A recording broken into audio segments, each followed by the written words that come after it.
Nik uste dut zure ama espasan izen lehenetarikoa Durangon hileta zibila izan zuen. Bai, oso, bueno, gure amak Jangoikoa sinisten zuen, baina Eliza Katolikoa zuen bat ere maitatzen, bat ere, iruditzen zitzaion krudela.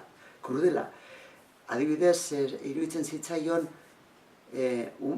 emakume haurduna erditzea eta arriskua nor jarrita, nor hil behar ama.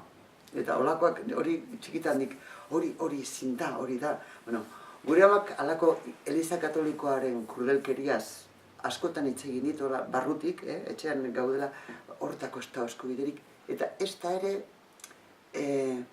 sexuarekin edo erotismoarekin zeukan jarrera. Eta hori ere oso importantea da. Nik uste dut bi moral bikoitza gorrotatzen zuen. Ze, karo, behar bada, moralik gehien edo handien ez duen aldarrikatzen zutenak, gero ziren eskoa sartzen zizutenak. Eta hori da amak oso apuntatuta zeukana, nok eta nola. Orduan, Elizarekin ez zuen bat ere interesik, zelako harremanik izateko, eta hil baino lehen, niri ez eraman horrain. Eta orduan, ezkenun ara eraman. Eta hori Durangon eskantaloa zan hola bait, baina ja, ama hil zan 88an, 89an, baina urtarrilaren hasierako egunetan. Eta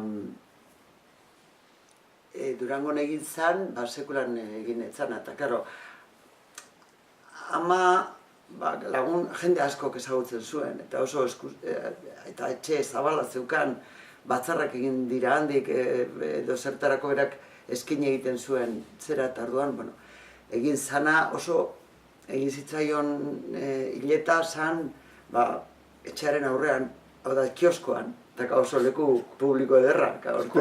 Ezkurdiko kioskoan. Eta han egin zan, herriko jendeak bere poemak irakurtzen, bere testuak irakurtzen, kantari on batzuk izan, bere tangona, Barrio plateado por la luna, kantatu zitzaion hori baitzen bere kanta maitatua, hori Patxiki Zornotzakoa kantatu zion, gero Nacho Felipek kantatu zion. Herri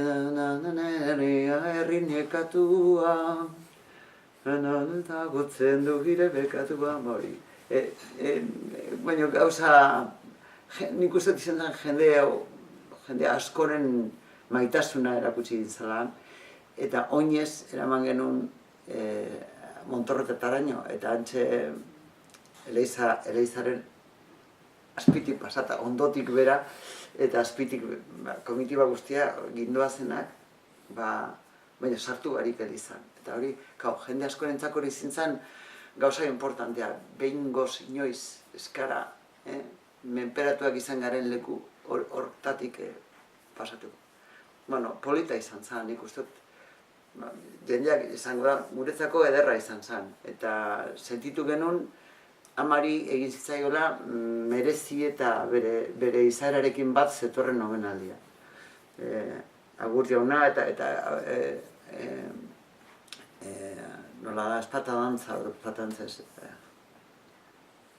Aurrezkoa? Aurrezkoa, dantzatu zion, Tiliñok eta oso ondo, oso horretua joan zan.